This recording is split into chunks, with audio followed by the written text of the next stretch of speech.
Tema 2. Expedientes y procesos sobre adopción de medidas judiciales de apoyo a personas con discapacidad. Primera parte. Introducción. Una nueva concepción de la discapacidad ha emergido con fuerza en el año 2021, la del escrupuloso reconocimiento a todas las personas de una plena capacidad jurídica con independencia de su discapacidad. Atrás quedan, pues, los tiempos de estigmatización y la degradación de la voluntad de las personas por las diversas causas de discapacidad que con desigual intensidad todos atesoramos a lo largo de nuestra vida. La nueva regulación sustantiva y procesal de la discapacidad contenida en la Ley 8/2021, por la que se reforma la legislación civil y procesal para el apoyo de las personas con discapacidad en el ejercicio de su capacidad jurídica, asienta la nueva estructura de la discapacidad sobre 10 cimientos. Primero, las personas con discapacidad tienen plena capacidad jurídica. La capacidad es un atributo incuestionable de todas las personas. Así, al igual que todos disfrutamos de un buen número de derechos y obligaciones, también las personas con discapacidad son acreedoras de tales derechos y, en su justa contrapartida, responsables de las consiguientes obligaciones. Por tanto, la capacidad, como la libertad, la dignidad, el libre desarrollo de la personalidad, no se presume, no se cuestiona, ni mucho menos se enjuicia. Sencillamente se tiene por parte de todas las personas y en todos los casos. Segundo, la decidida apuesta por la desjudicialización o externalización de la discapacidad. El reto esencial de la nueva concepción de la discapacidad pasa por lograr su resolución armoniosa en el seno más íntimo, generalmente en su propio hábitat familiar o entorno similar, y tan solo excepcionalmente en un escenario procedimental, y esto no solo por razones de racionalización del sistema judicial, sino sobre todo de humanización de la justicia, de ahí que las medidas naturales o notariales sean prioritarias frente a las judiciales. Tercero, la jurisdicción voluntaria como nuevo y prioritario marco procedimental de la discapacidad. En adecuada coherencia con el nuevo paradigma de la discapacidad, los clásicos procesos contradictorios antes denominados sobre la capacidad de las personas ceden paso en favor de unos nuevos expedientes voluntarios, ahora conocidos como expedientes de provisión de medidas judiciales de apoyo a personas con discapacidad, que serán tramitados con la mayor rapidez, economía y flexibilidad. Cuarto, la derivación a la jurisdicción contenciosa cuando subyace una relevante oposición que no afecte concretamente a la designación nominal de quien deba asumir el nuevo cargo del curador. La provisión judicial de apoyos en el marco de la jurisdicción voluntaria dependerá de la constante armonía de todos los intervinientes en el proceso, de suerte que si sobreviene a lo largo de su tramitación una oposición frente al pedimiento principal del expediente, entonces ese expediente voluntario culminará para dar paso a otro proceso contradictorio denominado ahora proceso sobre adopción de medidas judiciales de apoyo a personas con discapacidad y regulado ya en el marco de la jurisdicción contenciosa, esto es, en la Ley de Enjuiciamiento Civil 1/2000. Quinto, la desaparición de las pretensiones clásicas, así de un lado la pérdida, la modulación del alcance y la reintegración de la capacidad, y de otro la determinación de la prodigalidad. La nueva onda expansiva de la discapacidad resulta con la constitución judicial de una nueva situación jurídica de estas personas. Así, los nuevos expedientes y procesos de provisión judicial de medidas de apoyo tan solo entran a determinar la conveniencia o no del apoyo solicitado, con designación de los cargos tuitivos estipulados en la legislación sustantiva, que es el defensor judicial o curador, o supervisión y, en su caso, autorización de ciertas decisiones personales y o patrimoniales especialmente relevantes. pero no, como es lógico, a anular, restringir, reintegrar o de cualquier forma modificar la capacidad y tampoco a declarar la prodigalidad de las personas. La capacidad, como se ha advertido, es un atributo inherente a la personalidad, por tanto, ni se presume, ni se cuestiona, ni se pierde, ni se modula, ni se reintegra. Sencillamente se tiene siempre y en todos los casos. En algunos supuestos extremos, las personas con discapacidad precisarán, eso sí, para actuar en el tráfico jurídico en condiciones de igualdad de ciertos apoyos, pero ello no comporta ni mucho menos que carezcan de capacidad, sino que para garantizar la plena igualdad jurídica ejercitarán su incuestionable, inequívoca e irrenunciable capacidad provistas de estos apoyos judiciales. Sexto, la fulminación de los cargos tuitivos más radicales, que es la tutela y patria potestad prorrogada, y la apuesta por nuevas figuras menos invasivas, más flexibles e igualmente eficaces en la confección judicial o extrajudicial de un traje a la medida de cada persona con discapacidad. Así, desde el acompañamiento amistoso, la ayuda técnica en la comunicación de declaraciones de la voluntad, la ruptura de barreras arquitectónicas y de todo tipo o incluso, llegado el caso, la toma de decisiones delegadas por la persona con discapacidad. Los tres cargos tuitivos por excelencia susceptibles de ser acordadas en la vía judicial son el defensor judicial, el curador y el guardador de hecho. Séptimo, el empoderamiento de las personas con discapacidad. Su voluntad, deseos y preferencias serán la mecha que prenda la llama de su propia vida en todas y cada una de sus actuaciones cotidianas. Bajo un razonable anhelo a fomentar la máxima autonomía posible de las personas con discapacidad en una apuesta de solidaridad, resiliencia e inclusividad, se sustituye el defenestrado interés superior de dichas personas por su propia voluntad, deseos y preferencias, que serán de atención personal, social, institucional y judicial prioritaria. Octavo, el encubrimiento de las personas con discapacidad. La trascendencia de la trayectoria vital de estas personas para tomar decisiones relevantes cuando ya no puedan emitir su propia voluntad. En sintonía con la voluntad, deseos y preferencias de las personas con discapacidad que pueden exteriorizar estas elementales manifestaciones para dinamizar el ejercicio real de todos sus derechos y libertades, surge la imponderable necesidad de acudir a su trayectoria vital, al histórico de sus creencias, vivencias y valores, cuando aquella voluntad no pueda ser ya puntualmente verbalizada para tomar en su nombre las decisiones más aproximadas a las que hubiera sido su prioridad de haber podido ser manifestada. Noveno, la imprescindible revisión periódica de las medidas. La discapacidad no ha sido voluntariamente definida en la Ley de Apoyo a las Personas con Discapacidad, y ello porque la discapacidad es poliédrica, evolutiva, cambiante y dinámica. Se encuentra en permanente movimiento, por tanto, debe ser objeto de atención individualizada y monitorizada.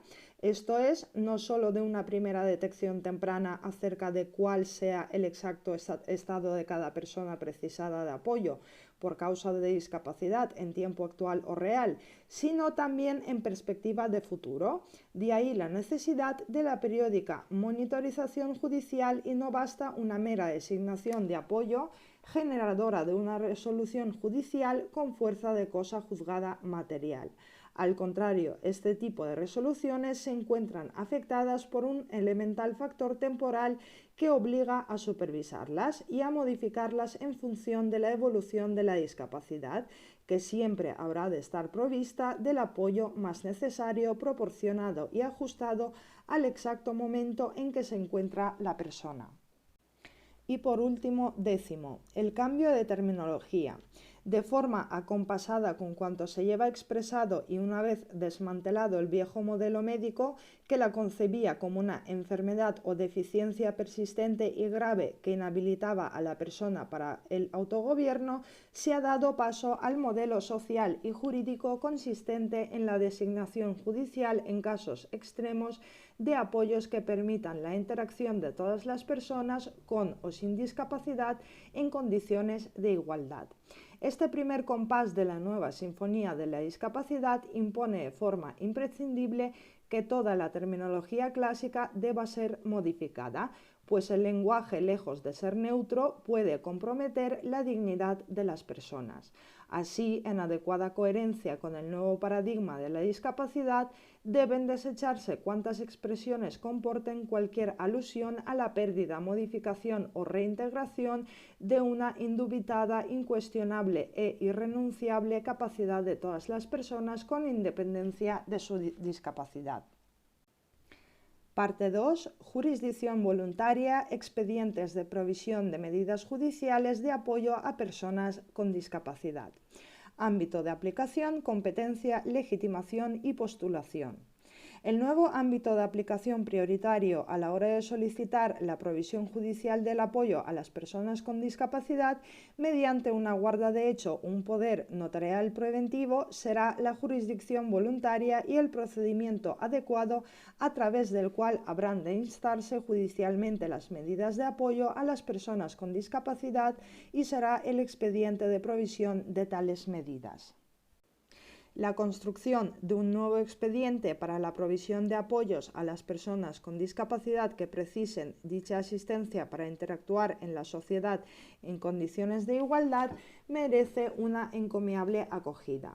Por esta inclusión en el marco de una jurisdicción como la voluntaria, más flexible, dinámica, económica y humana, al tiempo que igualmente garantista. La competencia para conocer de este expediente de provisión de medidas judiciales de apoyo a personas con discapacidad corresponde al juzgado de primera instancia del lugar donde reside la persona con discapacidad. Si antes de la celebración de la comparecencia se produjera un cambio de la residencia habitual de esta persona, entonces se remitirán las actuaciones al juzgado correspondiente en el estado en que se hallasen. La legitimación para promover este expediente corresponde al Ministerio Fiscal, a la propia persona con discapacidad, a su cónyuge no separado de hecho o legalmente o a quien se encuentre en una situación de hecho asimilable y también a sus descendientes, ascendientes o hermanos. Asimismo, cualquier persona está facultada para poner en conocimiento del Ministerio Fiscal los hechos que puedan ser determinantes de una situación que requiera la adopción judicial de medidas de apoyo. Las autoridades y funcionarios públicos que por razón de sus cargos conocieran la existencia de dichos hechos respecto de cualquier persona deberán ponerlo en conocimiento del Ministerio Fiscal y en ambos casos éste iniciará el presente expediente. La persona con discapacidad podrá actuar con su propia defensa y representación. Si no fuera previsible que proceda a realizar por sí misma tal designación, con la solicitud se pedirá que se le nombre un defensor judicial, quien actuará por medio de abogado y procurador. Procedimiento. La solicitud de provisión de medidas judiciales de apoyo habrá de venir acompañada de los documentos que acrediten la necesidad de la adopción de dichas medidas de apoyo, así como de un dictamen pericial de los profesionales especializados de los ámbitos social y sanitario en cada caso. En esta misma solicitud también se propondrán aquellas pruebas que se consideren necesarias para su ulterior práctica en la fase de comparecencia.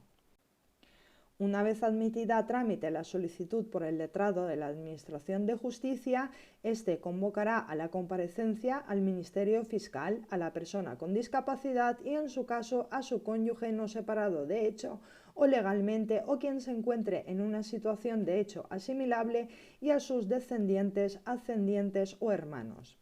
Los interesados podrán proponer en el plazo de 5 días desde la recepción de la citación aquellas diligencias de prueba que consideren necesarias para su posterior práctica en la comparecencia. También se recabará certificación del registro civil y demás registros públicos sobre las medidas de apoyo inscritas. Así, la autoridad judicial, antes de la comparecencia, podrá recabar informe de la entidad pública que, en el respectivo territorio, tenga encomendada la función de promoción de la autonomía y asistencia a las personas con discapacidad, o de una entidad del tercer sector de la acción social debidamente habilitada como colaboradora de la Administración de Justicia. La entidad informará sobre las eventuales alternativas de apoyo y sobre las posibilidades de prestarlo sin requerir la adopción de medida alguna por la autoridad judicial. Asimismo, la autoridad judicial podrá ordenar antes de la comparecencia un dictamen pericial cuando así lo considere necesario, atendiendo a las circunstancias de cada caso.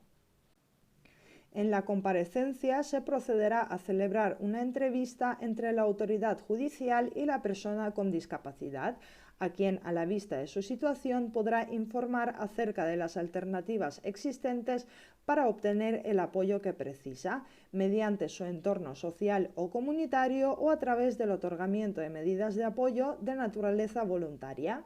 Asimismo, se practicarán aquellas pruebas que hubieran sido propuestas y resulten admitidas, y en todo caso se oirá a las personas que hayan comparecido y manifiesten su voluntad de ser oídas.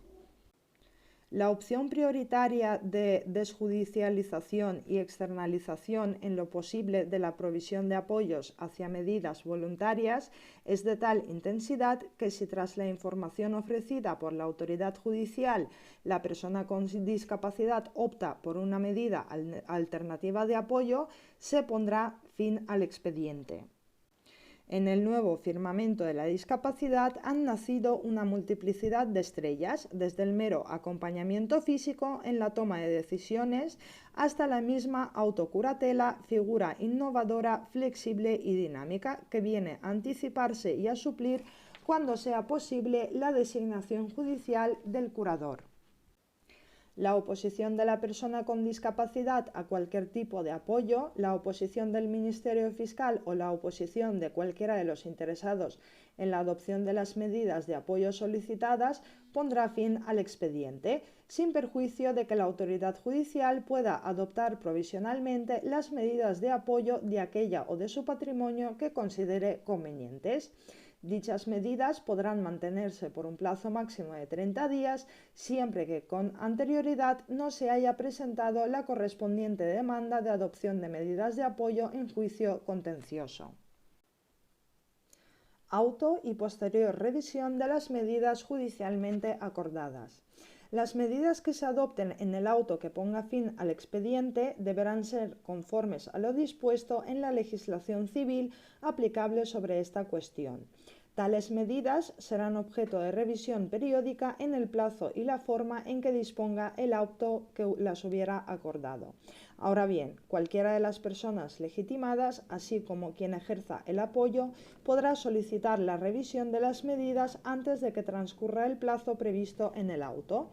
En la revisión de las medidas, la autoridad judicial recabará un dictamen pericial cuando así lo considere necesario, atendiendo a las circunstancias del caso. Se entrevistará con la persona con discapacidad y ordenará aquellas otras actuaciones que considere necesarias. Del resultado de dichas actuaciones se dará traslado a la persona con discapacidad, a quien ejerza las funciones de apoyo, al Ministerio Fiscal y a los interesados personados en el expediente previo, a fin de que puedan alegar lo que consideren pertinente en el plazo de 10 días, así como aportar la prueba que estimen oportuna. Si alguno de los mencionados formulara oposición, se pondrá fin al expediente y se podrá instar la revisión de las medidas conforme a lo previsto en la Ley de Enjuiciamiento Civil. Recibidas las alegaciones y practicada la prueba, la autoridad judicial dictará nuevo auto. Otros expedientes de jurisdicción voluntaria en materia de discapacidad. Finalmente, ha de destacarse que la jurisdicción voluntaria es el firmamento donde discurren todos y cada uno de los expedientes que afectan a las personas con discapacidad. Integran, pues, la que pudiéramos denominar jurisdicción voluntaria de la discapacidad, no solo el referido expediente de provisión de medidas judiciales de apoyo, sino un buen número de expedientes referidos a los diversos avatares a los que suelen enfrentarse a lo largo de su vida las personas con discapacidad. Ha de recordarse que el primer reto de la nueva concepción de la discapacidad reside en su desjudicialización y potenciación de la resolución de cada delicada situación en un marco privado e íntimo, donde el desenlace sea fruto de la decisión de la propia persona con discapacidad o del concierto de voluntades entre esta persona y quienes deban apoyarla, pero no en un frío expediente con dos partes mal avenidas donde el juez deba imponer una solución a la contienda con vencedores y vencidos. Es por ello por lo que la provisión de apoyos a personas con discapacidad para su ejercicio en el tráfico jurídico en condiciones de igualdad ha de someterse en el momento actual a las siguientes fases o periodos cronológicos. Primero, el apoyo voluntario, mediante la designación particular por la persona con discapacidad de quien deba asumir su propio cuidado, atención y abrigo cotidiano, generalmente el guardador de hecho, figura flexible, intermitente, adaptativa y poco invasiva que no precisará intervención judicial para su designación inicial, pero sí para su evaluación posterior en la vigilancia y control judicial y para la toma de decisiones relevantes que es la autorización. Y segundo, el expediente nodular de la jurisdicción voluntaria de provisión de medidas judiciales de apoyo a personas con discapacidad, cuya finalidad es la designación del curador asistencial o representativo, en función de la naturaleza y grado de cada concreta discapacidad, con relación de los actos en los que deba interferir, así como de la intensidad con la que está llamado a hacerlo. Y al fin, tercero, el proceso contencioso sobre adopción de medidas judiciales de apoyo a personas con discapacidad, cuando el anterior expediente de provisión de idénticas medidas resultare frustrado por causa de la sobrevenida confrontación de las personas comprometidas en aquel malogrado expediente previo. El segundo trayecto procesal, que es el expediente de provisión de medidas judiciales de apoyo, no supone un cierre, bloqueo o término definitivo de la nueva realidad jurídica a la que hará frente a partir del auto judicial la persona con discapacidad, sino tan solo el inicio de una sucesión de expedientes que garantizarán la bondad, necesidad y proporcionalidad de la medida adoptada a lo largo del tiempo, con establecimiento tanto de la vigilancia, control y supervisión de esta medida tuitiva y de la buena praxis de quien deba asumirla, como de la autorización individualizada para la adopción de decisiones referentes a la realización de actividades personales y o patrimoniales concretas. Hemos de dejar sentado que en el momento actual podemos contar con los siguientes expedientes de jurisdicción voluntaria en materia de discapacidad, ubicados en distintos títulos. En el título 2 de los expedientes de jurisdicción voluntaria en materia de personas, el primero y más relevante es el expediente de provisión de medidas judiciales de apoyo a personas con discapacidad. El segundo, el expediente de curatela, cuando tras la tramitación de un proceso sobre medidas judiciales de apoyo a una persona con discapacidad sea procedente el nombramiento de un nuevo curador en sustitución de otro removido o fallecido. El tercero, el expediente de remoción del curador. El cuarto, el expediente de extinción de poderes preventivos. El quinto, el expediente de vigilancia y control, así como de autorización para la toma de decisiones del guardador de hecho. Y el sexto, el expediente de la autorización o aprobación judicial para la realización de actos de disposición, gravamen u otros que se refieran a los bienes o derechos o al patrimonio protegido de las personas con discapacidad. Y en el título 3 de los expedientes de jurisdicción voluntaria en materia de familia encontramos un último expediente en materia de discapacidad, concretamente el afectante a las medidas de protección relativas al ejercicio inadecuado de la potestad de guarda o de administración de los bienes de la persona con discapacidad. Tercera parte, jurisdicción contenciosa, proceso sobre adopción de medidas judiciales de apoyo a personas con discapacidad. Ámbito de aplicación y competencia.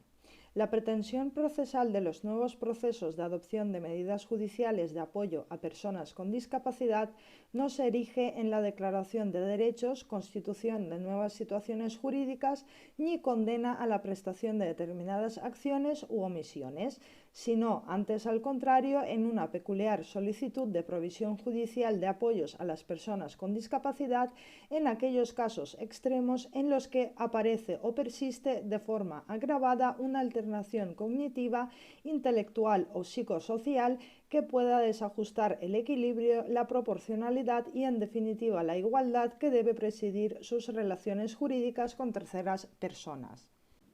El proceso contencioso sobre adopción de medidas judiciales de apoyo a personas con discapacidad se inicia tras la frustración del expediente de jurisdicción voluntaria de provisión de idénticas medidas de apoyo, bien porque se ha suscitado una frontal controversia entre los interesados o bien porque aquel expediente no se hubiera podido resolver.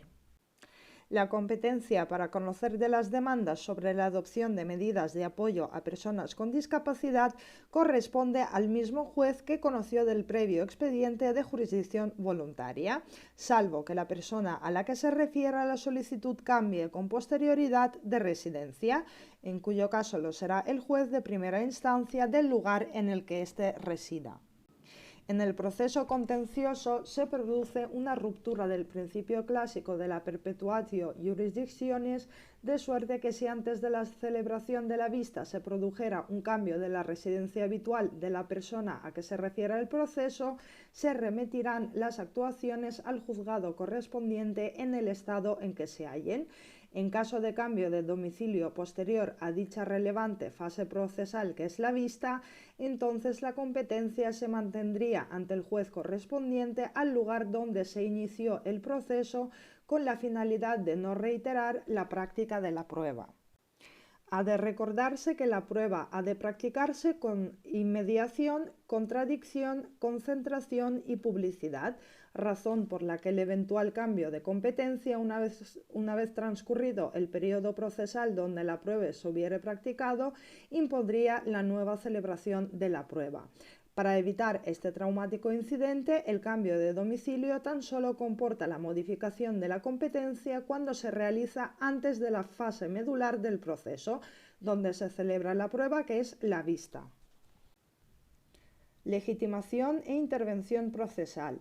La legitimación para interponer el proceso de adopción judicial de medidas de apoyo a una persona con discapacidad corresponde a la propia persona interesada, a su cónyuge no separado de hecho o legalmente o a quien se encuentre en una situación de hecho asimilable, así como a sus descendientes, ascendientes o hermanos. El Ministerio Fiscal deberá promover dicho proceso si las personas recién mencionadas no existieran o no hubieran presentado la correspondiente demanda, salvo que concluyera que existen otras vías a través de las que la persona interesada pueda obtener los apoyos que precisa. Cuando con la demanda se solicite el inicio del procedimiento de provisión de apoyos, las medidas de apoyo correspondientes y un curador determinado, se le dará a este traslado de aquella a fin de que pueda alegar lo que considere conveniente sobre dicha cuestión. Certificación registral y personación del demandado. Tras la admisión de la demanda, el letrado de la Administración de Justicia recabará certificación del registro civil y, en su caso, de otros registros públicos sobre las medidas de apoyo inscritas. Una vez notificada la demanda por medio de remisión o entrega o por edictos cuando la persona interesada no hubiera podido ser notificada personalmente, si transcurrido el plazo previsto para la contestación a la demanda la persona interesada no compareciera ante el juzgado con su propia defensa y representación, el letrado de la Administración de Justicia procederá a designarle un defensor judicial, a no ser que ya estuviera nombrado o su defensa corresponda al Ministerio Fiscal por no ser el promotor del procedimiento. A continuación, se le dará al defensor judicial un nuevo plazo de 20 días para que conteste a la demanda si lo considera procedente.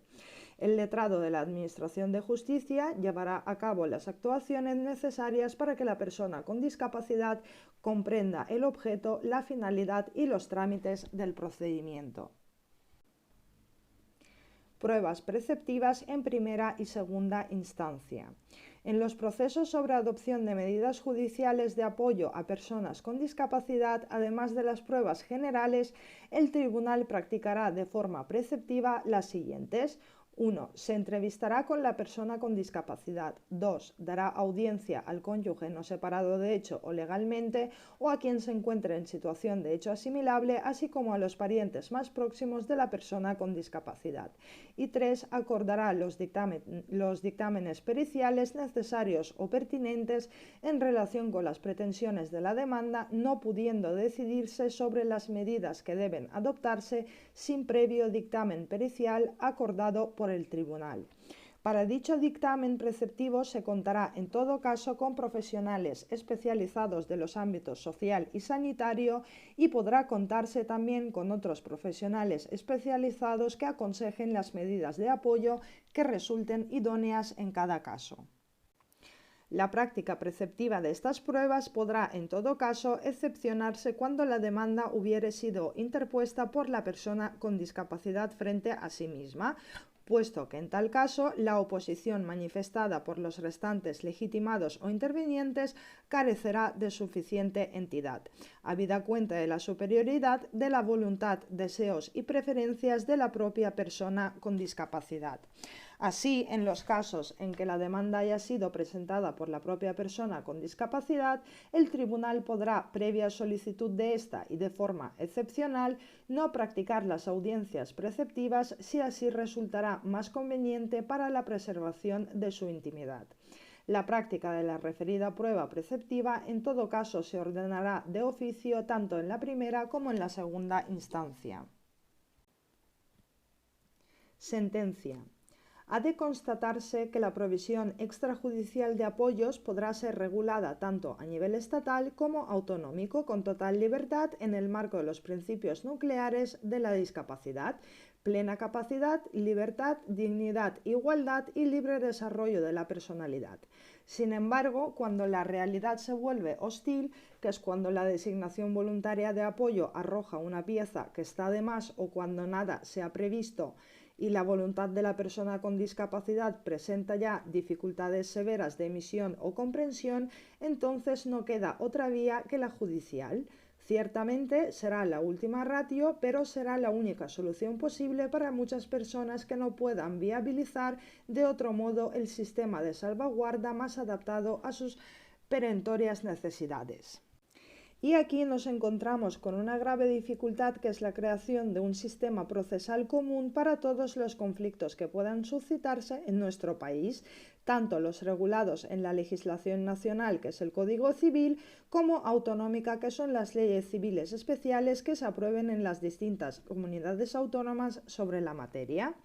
A esta imprescindible cohesión sustantiva procesal de la discapacidad parece referirse el artículo 760 de la LEC cuando dispone que las medidas que adopte la autoridad judicial en las sentencias deberán ser conformes a lo dispuesto sobre esta cuestión en las normas de derecho civil que resulten aplicables. Sin perjuicio de las medidas que lleguen a regularse a escala autonómica, el Código Civil, una vez descartada de la discapacidad la tutela por su carácter absorbente y su naturaleza típicamente representativa, nuclea el apoyo a las personas con discapacidad sobre 3 medidas claramente diferenciadas: el defensor judicial, la curatela y la guarda de hecho. Cada una de estas 3 medidas goza de singularidades propias, pero en lo que al proceso de adopción de medidas judiciales de apoyo atañe, la curatela es la medida judicial por excelencia de la persona con discapacidad que precisa una asistencia continuada, armoniosa, flexible y eficiente. La curatela ha sido la figura estrella de la nueva concepción de la discapacidad por las siguientes razones. Primera y esencial es su carácter estable. No es una medida puntual, sino llamada a perdurar durante el tiempo que resulte imprescindible. También por su naturaleza bipolar, porque cuando cubre tanto la esfera íntima, personal y humana como la económica, jurídica o patrimonial, sin dejar desasistida, desatendida o en el olvido la misma interioridad de la persona. Y tercera, por su flexibilidad, dinamismo y heterogeneidad. La persona designada como curador habrá de afrontar un acompañamiento de la persona susceptible de tantos cambios, mutaciones o vaivienes cuantas sean los estados de la persona en cada concreto momento. unas veces con una finalidad meramente asistencial y otras, sin embargo, con facultades radicalmente representativas.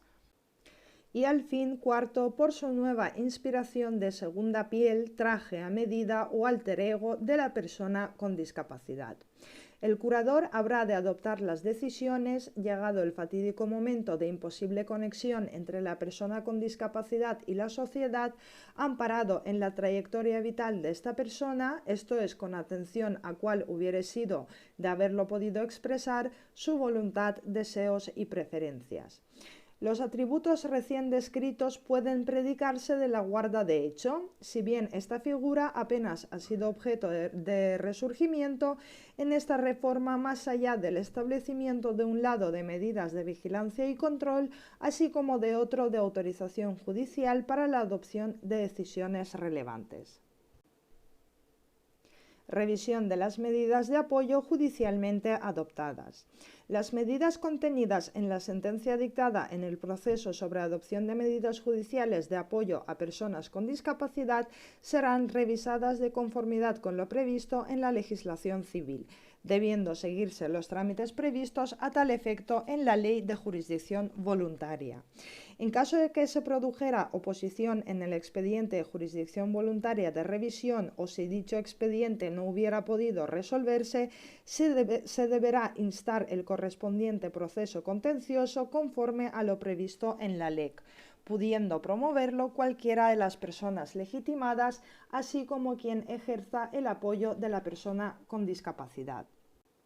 Conviene recordar que las medidas judicialmente adoptadas, incluso cuando no precisasen modificación alguna, habrán de ser revisadas en un plazo máximo de 3 años, salvo que la autoridad judicial de manera excepcional y motivada establezca otro superior, que en ningún caso podrá exceder de 6 años.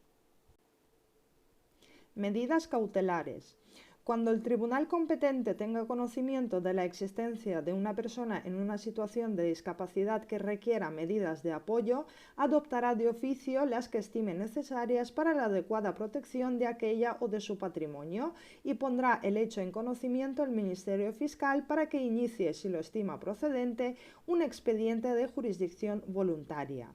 El Ministerio Fiscal podrá también, en las mismas circunstancias, solicitar del Tribunal la inmediata adopción de las medidas cautelares de apoyo a las personas con discapacidad. Tales medidas podrán adoptarse de oficio o a instancia de parte, en cualquier estado del procedimiento. Siempre que la urgencia de la situación no lo impida, las referidas medidas se acordarán previa audiencia de las personas con discapacidad. Cuarta y última parte, internamiento no voluntario por razón de trastorno psíquico. La LEC regula en su artículo 763 el internamiento involuntario por razón de trastorno psíquico conforme a los principios inspiradores de los procesos clásicos, entonces denominados sobre la capacidad de las personas, y sin la menor intervención legislativa tras la aprobación y entrada en vigor de la Ley de Apoyo a las Personas con Discapacidad.